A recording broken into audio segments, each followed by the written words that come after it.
오늘은 내 이름은 야곱입니다 라는 제목을 가지고 창세기 32장 24절부터 32절까지 말씀을 좀 살펴봤으면 좋겠습니다.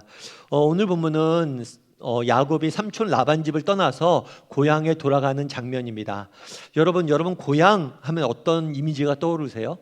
여러분들이 만약에 20년 동안 피치 못할 이유로 미국이나 해외에 나가서 공부한다거나 뭐 여러 가지 이유로 해외에 나갔다가 20년 만에 한국에 돌아온다. 그럼 어떤 마음이 들 것 같아요?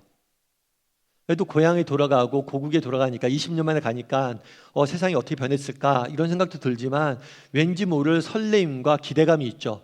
사람들은 잘 지낼까? 그때 봤던 그것도 남아있을까? 이런 생각들이 드는 게 자연스러운 거예요. 그런데 20년 만에 고향에 돌아가는 야곱의 반응은 좀 다릅니다. 보통 통상적으로 고향에 돌아가면 설레임과 기대감을 갖는 게 고향이 주는 정서인데 야곱은 그날에 야복강가에 혼자 앉아 두려움과 답답함에 불면의 밤을 새는 모습들을 보게 됩니다. 그렇다면 왜 이렇게 야곱은 고향에 돌아가는데 이런 답답함과 또 이런 두려움에 사로잡혀 있었을까요?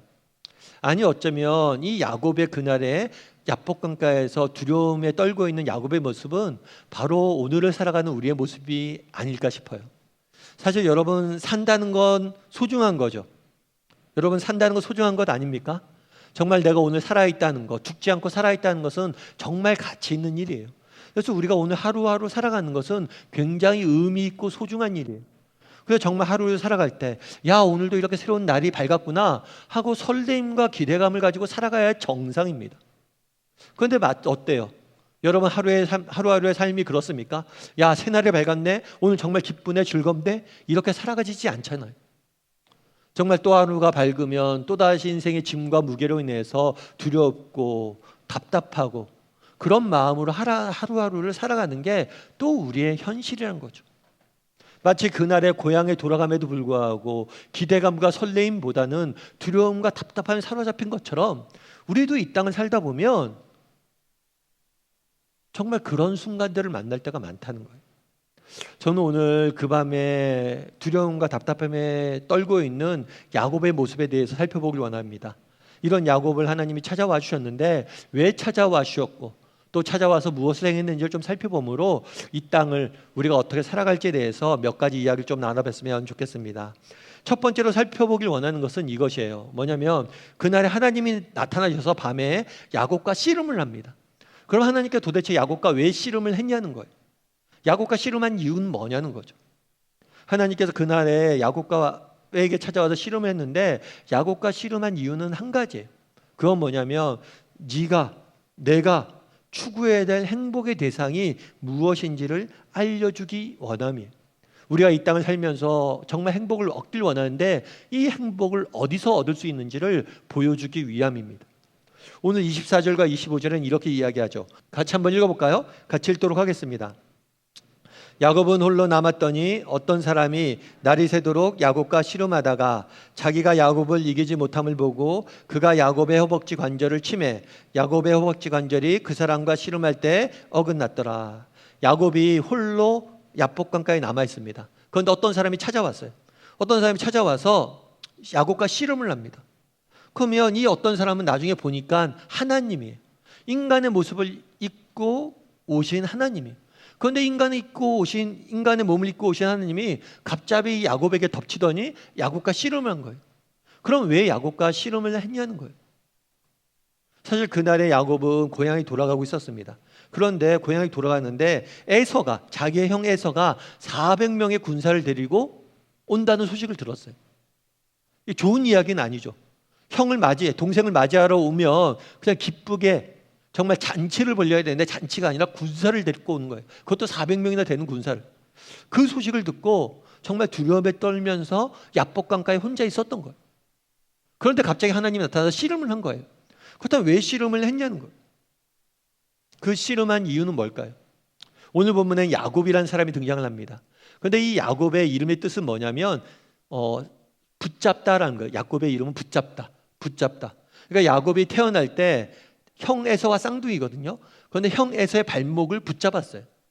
과거에 어떤 사람이 이름을 지을 때는 어떻게 지었냐면 그 사람이 태어날 때 날씨, 상황, 그 사람이 태어날 때 모습 이런 걸 보고 이름을 줬어요. 에서는 얼굴이 붉었거든요. 그래서 에서라고 지은 거예요. 야곱은 형의 발목을 잡았어요. 그래서 붙잡다 야곱이라고 지었어요. 그런데 이 야곱이란 단어가 이 씨름하다란 단어와 히브리어로 어원이 같아요. 그러니까 같은 말에서 나온 거예요. 야곱은 붙잡았는데 이 붙잡다는 건 결국엔 씨름했다는 거예요. 형이랑. 그런데 재밌는 것은 야곱이 처음에 태어날 때 형이랑 발목을 붙잡았잖아요. 그런데 그게 단순히 태어날 때만 그런 게 아니에요. 이 씨름하다, 붙잡다, 이것은 야곱의 평생의 삶을 가장 잘 보여주는 말이에요. 어렸을 때 야곱은 형보다 더 많은 축복을 받길 원했어요. 그래서 형과 끊임없이 경쟁을 합니다. 그래서 형을 속여서 형의 장자권을 빼앗아요. 뿐만 아니라 아버지를 속여서 형이 받아야 될 축복을 대신 받습니다. 이 사실을 나중에 에서가 알죠. 그래서 야곱을 죽이려고 합니다. 그래서 야곱이 도망간 거예요. 삼촌 라반 집으로. 그런데 이 삼촌 라반은 야곱의 쌍둥이, 거울 같은 인물이에요. 이 삼촌 라반도 완전히 사기꾼이에요. 그래서 이 야곱을 속입니다. 야곱을 속여서 14년 동안 자신의 일꾼으로 삼아서 부려먹어요. 그러자 야곱은 또다시 삼촌과 싸웁니다. 삼촌을 또 속여요. 그 20년 동안 삼촌과 야곱은 서로를 속이면서 싸웠던 거예요. 어쩌면 야곱은 평생을 뭘 했냐면 끊임없이 누군가와 싸우고 속이고 누군가를 붙잡고 누군가를 넘어뜨리고 누군가를 이기려고 노력을 했던 거예요. 그렇게 평생을 경쟁하면서 살았던 거죠. 이것은 현대를 살아가는 우리의 모습이기도 하지요. 오늘날 우리 사회는 무한 경쟁 사회라고 이야기를 해요. 그래서 유치원 때부터 대학생까지 정말 끊임없이 경쟁하죠. 유치원 때부터 영어 유치원 다니죠. 4살, 5살 되면 이미 영어를 배워야 돼요. 우리 때만 해도 중학교 때 영어를 배웠는데 이미 어려서부터 영어를 배워야 되죠. 제가 아는 교수님이 한 분 계신데 대학 교수님이세요. 그런 얘기를 하더라고요. 목사님 요즘은 봄이 되면 우리 때는 뭐 대학교 공강 시간이나 그럴 때 벤치나 잔디밭에 가서 같이 놀고 게임도 하고 이렇게 즐겁게 보냈거든요. 목사님 요즘에는 봄 돼도 벤치에 나와 있는 애들이 없습니다.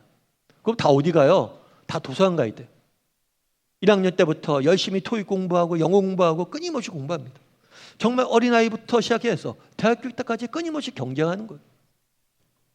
그렇게 뭐 경쟁을 해서 경쟁을 하죠. 그래서 정말 좋아지면 좋은데 너무 안타까운 것은 우리 젊은이도 불쌍하죠. 그렇게 열심히 사는데 취업 자리도 되게 없다고 그러잖아요. 저희 때만 해도 학점이 3.0만 넘으면 웬만한 기업은 골라서 갔어요. 그런데 그렇지가 않잖아요. 그러면 그렇게 어렵게 대학을 졸업해서 취직하면 어때요? 오늘날 우리 사회가 얼마나 급변하게 변합니까? 취직해서 계속 공부해야 돼요. 끊임없이 투쟁해야 돼요. 그날의 야곱이 그랬다는 거예요. 아주 어려서부터 시작해서 형한테 이겨보려고 노력을 했고 또 나중에는 자라서 삼촌을 이기려고 노력했고 끊임없이 경쟁하면서 살아가는 거예요. 오늘날 우리 사회의 모습이란 거죠. 우리의 모습이란 거죠. 그런데 묻는 거예요. 야곱에게. 야곱아, 네가 평생을 그렇게 노력했는데 그 결과는 어땠냐는 거예요. 그 결과는 왜 어땠냐는 거예요. 야곱에게 알려주고 싶은 거예요. 야, 네가 그렇게 열심히 노력을 했지. 그래. 그래서 너 삼촌 라반 집에 가서 사랑하는 아내도 얻고 재산도 불리고 그리고 아들들도 낳고 잘 살아진 것 같지? 성공한 것 같지? 그런데 너의 모습을 보라는 거예요. 네가 지금 한밤중에 이곳에 홀로 남아서 울고 있지 않냐? 정말 그날의 야곱은 끊임없이 노력하고 경쟁하고 투쟁했습니다. 그래서 뭔가 이룬 것 같아요. 그런데 그 내면에 어쩔 수 없는 두려움과 불안함과 참된 안식을 못 얻었던 거예요. 그럼 우리는 어떠냐는 거예요. 오늘날 우리 사회가 과거부터 얼마나 잘 살아졌습니까? 정말 우리가 열심히 노력했고 열심히 살아왔고 뭔가 이룬 것 같죠? 뭔가 누리는 것 같죠? 그런데 우리 인생에 참된 기쁨과 행복이 있습니까? 왜 오늘날 젊은 청소년들이 수많은 청소년들이 우울증에 걸리고 자살을 해요? 우리 때는 그런 사람들 없었어요. 그리고 왜 수많은 청장년들이 정말 외롭고 지쳐서 그렇게 눈물을 흘리며 밤을 지새고 있냐는 거예요. 그날에 하나님께서는 와서 씨름을 했어요. 왜 씨름을 했어요? 네가 붙잡고 씨름해야 될 대상은 사람들이 아니란 거. 그날의 본문에 아까 얘기했죠. 이 야곱이 오늘 야복강가에서 씨름을 합니다. 그런데 이 세 가지 단어는 어원이 똑같아요. 어원이 똑같아서 이런 표현이에요. 씨름쟁이가 씨름터에서 씨름하다. 너가 정말 그렇게 씨름만 하고 살아왔는데 그래서 정말 행복을 찾았냐는 거. 네가 정말 원하는 행복, 정말 기쁨, 안정, 평안, 그것은 세상의 무엇이 아니라 하나님 안에서 찾을 수 있다는 거. 우리가 추구해야 될 세상은 하나님이심을 보여주길 원했던 거예요. 예전에 어떤 책에서 읽은 이야기입니다. 어떤 집사님이 있는데 이 집사님이 공장을 운영하고 있었어요. 큰 공장을 운영하고 있는데 이 공장이 불이 났어요. 화재가 났어요. 그래서 공장이 싹 타버린 거예요. 하루아침에 공장이 전소가 된 거예요. 그러자 이 집사님이 다니는 교회 목사님이 소식을 듣고 이 공장을 찾아갔어요. 그랬더니 이 공장에 갔더니만 이 집사님이 간부들을 모아놓고 함께 대책회의를 이렇게 쭉 하고 있었다고 그러더라고요. 그러니까 목사님 딱 가니까 이 집사님이 나머지 간부들 다 내보내고 목사님과 둘과 얘기하고 싶다고 그렇게 얘기를 했대요. 그래서 둘이 얘기하는데 이 집사님이 그런 얘기를 했대요. 목사님, 참 처음에 이렇게 불이 났는데 그 생각이 들었대요. 어떤 생각이 들었냐면 올 것이 왔구나. 올 것이 왔구나 이런 생각이 들었대요. 이게 무슨 얘기냐면 자기가 열심히 사업도 하고 공장도 짓고 열심히 살아간 거예요. 열심히 살아갔는데 그리고 너무 할 일이 많고 열심히 살아갔는데 늘 불안했대. 왜냐하면 그것들이 막 매여서 이렇게 살아가다 보니까 하나님과의 관계가 엉망진창된 거예요. 주일날 예배도 빠지고 그러면서 늘 그런 생각이 있었대요. 내가 이렇게 살면 안 되는데 내가 이렇게 살면 안 되는데 그런데 불이 딱 났다고 하는 순간 드디어 올 것이 왔구나 이 생각이 들어요. 그러면서 이 집사님이 목사님에게 뭘 부탁했냐면 목사님 정말 뭐 공장 화재 난 것 뭐 이거 보험도 들어있고 어떻게 저희가 할 거예요. 근데 정말 저를 위해서 기도해 줬으면 좋겠어요. 뭘 기도해 드릴까요? 하나님과의 관계가 회복됐으면 좋겠어요. 그걸 위해서 기도 부탁을 하더래요. 참 그 목사님이 그 집사님 얘기 듣고 되게 은혜가 됐다고 그러더라고요. 여러분 정말 우리 인생에 중요한 게 뭐 있어요? 세상이 얼마나 살기가 바쁩니까? 정말 내일 당장 가서 공부해야 돼, 일해야 되고 내일 당장 가서 경쟁해야 되고 정말 먹고 살기 위해서 해야 될 일이 얼마나 많아요. 우리 끊임없이 투쟁하고 싸우고 이겨야죠. 세상 속에서. 그런데 그것 이전에 우리가 해야 될 일이 있어요. 그건 뭐예요? 하나님과의 관계가 무너지면 안 돼요. 그게 무너지면 모든 것이 수포로 돌아가는 거예요. 야곱아, 네가 그렇게 찾고 싶었던 행복, 그렇게 찾고 싶었던 기쁨, 즐거움 과연 찾았냐는 거예요. 우리도 한번 물어봤으면 좋겠어요. 여러분 정직히 물어봤으면 좋겠어요. 여러분 우리가 세상 속에서 열심히 이때까지 살아왔잖아요. 그래 정말 발견했습니까? 우리 인생의 참된 기쁨과 만족과 행복은 언제 발견할 수 있어요? 우리 하나님 안에서 발견할 수 있는 거예요. 하나님께 나가야 되는 거예요. 이 집사님이 이렇게 공장에 불 났잖아요. 불이 나서 이제 다시 공장을 지어야 돼요. 공장을 짓는데 짓는데 돈이 들죠. 돈 드는 것도 돈 드는 건데 그 공장을 짓는 동안 판매를 못 하잖아요. 그러니까 굉장히 힘든 시간을 보냈어요. 그런데 이 집사님이 하는 업종이 뭐였냐면 닭고기 판매하는 거예요. 닭고기. 그런데 그 당시에 이 공장이 불난 다음에 얼마 있지 않아서 우리나라에 조류독감이 유행을 했다고 그러죠. 그래서 이 닭고기 판매업들이 다 힘들었대요. 그래서 나중에 이 집사님 고백하는 거죠. 생각해보니까 그 힘든 시기에 공장에 불이 안 났어도 힘들었을 거래요, 자기가. 그런데 그 힘든 시기에 똑같이 땀들보다 좀 더 힘들게 내가 보냈지만 그래도 그 기간 동안에 뭘 할 수 있었냐면 공장을 새롭게 짓고 신기술로 닭고기를 제조할 수 있게 됐대요. 그래서 이 공장을 새로 지은 다음에는 매출이 10배가 증가하는 공장으로 성장했다고 그러더라고요.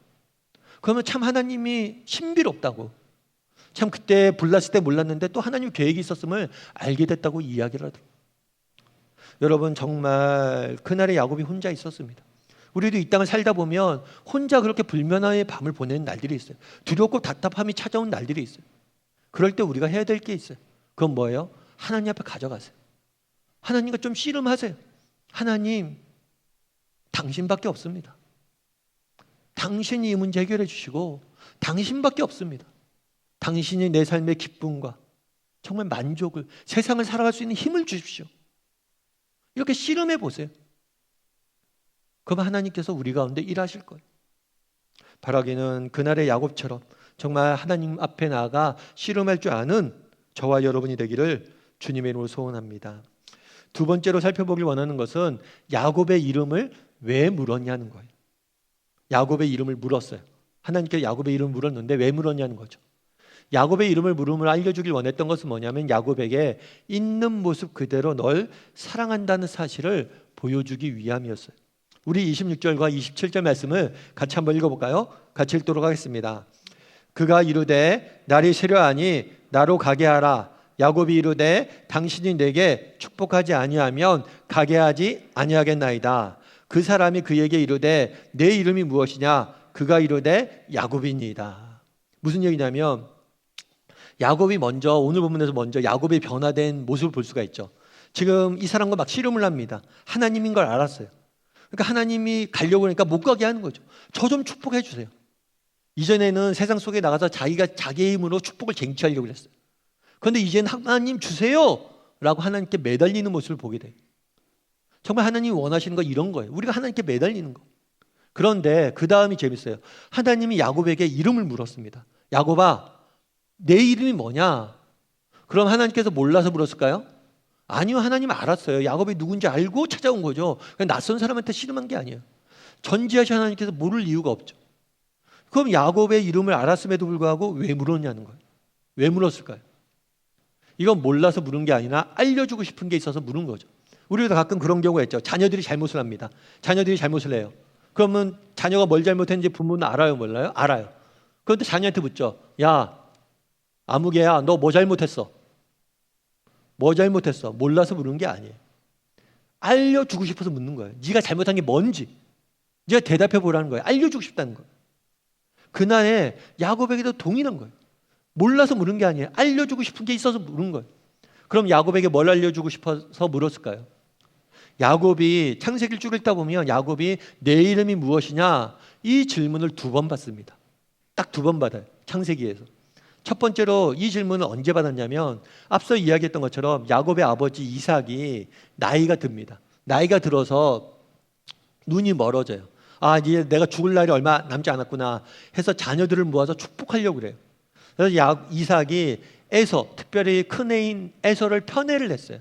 그래서 내가 장자지, 장자에게 더 큰 축복을 줘야지. 그리고 에서에게 야 야곱, 에서야 너가 맛있는 사냥을 내서 맛있는 음식을 내게 대접하면 내가 널 축복할게 이렇게 이야기를 했어요. 이 이야기를 리브가가 들었어요. 그러니까 에서와 야곱의 아내가 들은 거죠. 그런데 이 리브가는 둘째를 더 좋아했어요. 야곱을 더 좋아했어요. 그러니까 이런 편애가 정말 가정을 많이 파괴해요. 그런데 리브가를 더 좋아했는데 리브가는 야곱을 더 좋아했는데 야곱한테 이야기한 거죠. 야 야곱아, 너 몰래 형 에서인 것처럼 꾸며서 아빠 대신 아빠한테 가서 축복받아 이렇게 이야기를 한 거예요. 그때 이삭이 물어요. 야곱한테. 야곱아, 내 이름이 누구냐? 내가 누구냐? 그랬을 때 야곱이 그때 뭐라고 대답했냐면 저는 에서입니다. 저는 에서입니다 라고 축복을 받아요. 그 결과 어떻게 된 거예요? 20년 동안 삼촌 라반 집에 도망갔다가 돌아오는데 형 에서가 화가 나서 400명의 군사를 데리고 오는 거예요. 그날에 네가 에서라고 답해서 결국에 얻은 게 뭐냐는 거예요. 내 이름이 무엇이냐? 그 질문에 답해보라는 거예요. 그날처럼 에서라고 답할래? 아니면 너의 본 이름을 이야기할래? 그러면서 오늘 본문에 뭐라고 이야기를 해요? 저는 야곱입니다 라고 답하죠. 답해보라는 거예요. 그런데 그날에 하나님께서 내 이름이 무엇이냐 물은 보다 본질적인 이유가 있어요. 그건 뭐냐면 내 이름은 무엇이냐 라고 묻자 이 사람이 뭐라고 했어요? 야곱이라고 답했어요. 그러자 야곱을 축복합니다. 다르게 말하면 이거예요. 야곱아, 너는 에서라고 속여서 축복을 받길 원했지만 아니라는 거예요. 나는 너 야곱 자체를 축복하길 원했다는 거예요. 그럼 왜 야곱은 에서라고 속였을까요? 에서라고 거짓말한 이유는 뭐예요? 자기는 자격이 없다라고 생각했죠. 나는 둘째고, 나는 장자 첫째에서가 아니고 둘째고, 그래서 내가 받을 축복의 양은 적고, 나는 거짓말쟁이고, 나는 속임수고, 나는 욕심쟁이고, 나는 온갖 나쁜 일들을 많이 했고, 그런 내가 내 모습으로는 축복을 받을 자격이 없다라고 생각을 했어요. 그런데 하나님은 그렇지 않다는 거예요. 그래, 안다 야곱아, 네가 야곱인 거 안다. 넌 누군가와 늘 붙잡고 싸우려고 그랬고, 때로는 거짓말도 했고, 속임수도 썼고, 욕심쟁이고, 정말 나쁜 일도 때로는 서슴지 않았지만, 그럼에도 불구하고 나는 너를 사랑하고 너를 축복하길 원한다는 거예요. 그래서 맥스 루케이도라는 목사님은 이렇게 이야기합니다. 하나님은 우리를 있는 모습 그대로 사랑하신다. 그러나 당신을 그대로 두진 않는다. 당신이 변화되길 원하신다.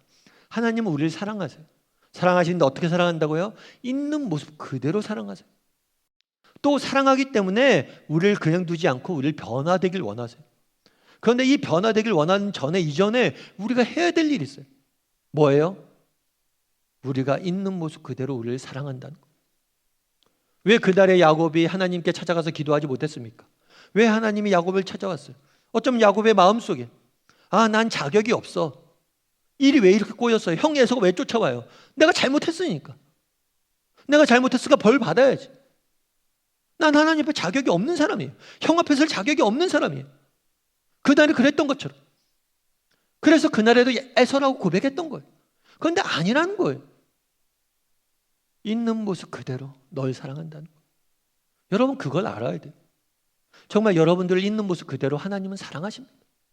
여러분이 모난 점, 여러분이 잘나지 못한 점, 여러분이 잘못한 점, 여러분들이 정말 서로 죄를 졌다 할지라도 죄인인 모습 그대로 여러분들을 사랑하는 거예요. 왜 우리가 우리 자신을 사랑하지 못합니까? 정말 오늘날 우리가 우리 자신을 사랑하지 못하잖아요. 우리 자신을 미워하잖아요. 왜 미워해요? 있는 모습 그대로 우리 자신을 사랑하지 못하는 사람들이, 현대인들이 너무 많아요. 그럼 어떻게 있는 모습 그대로 우리를 사랑합니까? 하나님의 사랑을 알아야죠. 정말 그분이 나를 있는 모습 그대로 사랑하신다는 사실을 깨달아야 돼요. 그래야지 우리는 우리를 사랑할 수 있는 거예요. 예전에 찰스 스펄전 목사님이 이런 예화를 하나 들었어요. 무슨 예를 들었냐면 유명한 미술가가 있었대요. 이 미술가가 자기 마을을 이렇게 그리길 원했어요. 자기가 살던 마을을. 근데 자기가 살던 마을을 이렇게 그렸는데 풍경만 그리지 말고 거기 사람도 좀 그렸으면 좋겠다 라고 해서 우리 마을을 대표하는 사람이 누굴까 이렇게 보니까 마을을 늘 깨끗이 청소하는 청소부더래. 그 사람이 새벽에 새벽에 사람들 다 잘 때 일하는 모습에 감동을 받은 거죠. 그래서 청소부한테 부탁을 합니다. 내일 내가 당신을 모델로 쓰길 원하니까 돈을 줄 테니까 와서 모델 좀 대주십시오. 그렇게 해서 부탁을 했어요. 그래서 이 청소부도 흔쾌히 받아들였어요. 근데 문제는 그 다음이에요. 어떠냐면 그 다음에 청소부가 왔어요. 청소부가 왔는데 문제는 뭐냐면 이 청소부가 모델이 돼야 되잖아요. 그러니까 청소부 옷도 벗고 몸도 깨끗이 씻고 완전히 새로운 사람이 돼서 나타난 거예요. 그러자 이 화가가 뭐란 거예요? 이 사람을 돌려보낸 거예요. 왜요? 자기가 원했던 청소부의 모습이 아니기 때문에. 참 맞는 얘기예요. 여러분 우리가 꾸며서 정말 하나님 앞에 잘 보여야지. 정말 하나님 앞에 뭔가 잘 보여야지 하나님 나한테 축복을 주실 거야. 내 기도에 응답해 주실 거야. 하나님 뭔가 내가 잘해야지만 하나님께서 내 인생을 축복하실 거야. 아니라는 거예요. 정말 청소부의 모습 그대로, 우리의 모습 그대로, 실패자 그대로. 정말 우리는 실패했잖아요. 우리는 잘못을 저지르잖아요. 우리는 연약하잖아요. 우리는 무너지잖아요. 우리는 패배자잖아요. 그런 우리 모습 그대로를 하나님은 사랑하신다는 거예요. 그리고 우리의 기도를 듣길 원하시고 우리를 축복하길 원하신다는 거예요.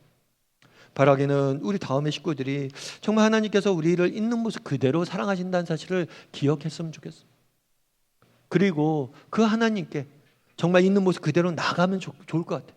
하나님 제가 이게 부족합니다. 이 모습 그대로. 제 인생에 문제가 많습니다. 그 모습 그대로 나가세요. 그럼 하나님께서 여러분 삶 가운데 일하실 거예요. 바라기는 우리 다음의 식구들이 있는 모습 그대로 사랑하신 하나님의 사랑을 깨달아 알고 있는 모습 그대로 하나님께 나아가는 저와 여러분이 되기를 주님의 이름으로 소원합니다. 마지막으로 살펴보길 원하는 것은 이름을 바꿔주신 이유예요. 그날의 야곱의 이름을 바꿔주셨는데 왜 바꿔주셨냐는 거예요. 이를 통해서 알려주고자 했던 건 뭐냐면 네가 어떤 존재인지를 기억하라는 거예요. 네가 어떤 존재인지를 기억하라고 이름을 바꿔주신 거예요. 28절 말씀 우리 같이 한번 읽어볼까요? 같이 읽도록 하겠습니다. 그가 이르되 내 이름을 다시는 야곱이라 부를 것이 아니요 이스라엘이라 부를 것이니 이는 내가 하나님과 및 사람들과 겨루어 이겼습니다. 그날 하나님이 묻습니다. 내 이름이 뭐냐? 야곱입니다. 야곱입니다. 그랬더니 야곱아 이제 너의 이름은 야곱이라고 부르지 않을 거야. 너의 이름은 이스라엘이라고 부를 거야 하고 이름을 바꿔줍니다. 근데 재밌죠? 야곱이 지금 하나님께 원했던 게 뭐예요? 축복이에요. 축복. 지금 평생 야곱은 정말 축복을 받길 원했고 돈과 명예와 이런 것들 추구를 했어요. 그런데 하나님께 축복하셨어요. 축복하셨는데 하나님이 축복해 주시는 것은 한 가지예요.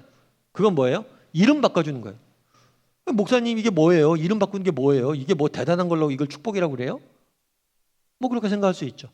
그런데 우리가 이것들을 이름을 바꾸는 사건을 알기 위해서는 뭘 알아야 되냐면 고대 사회, 구약에서의 성경에서의 이름의 역할이에요.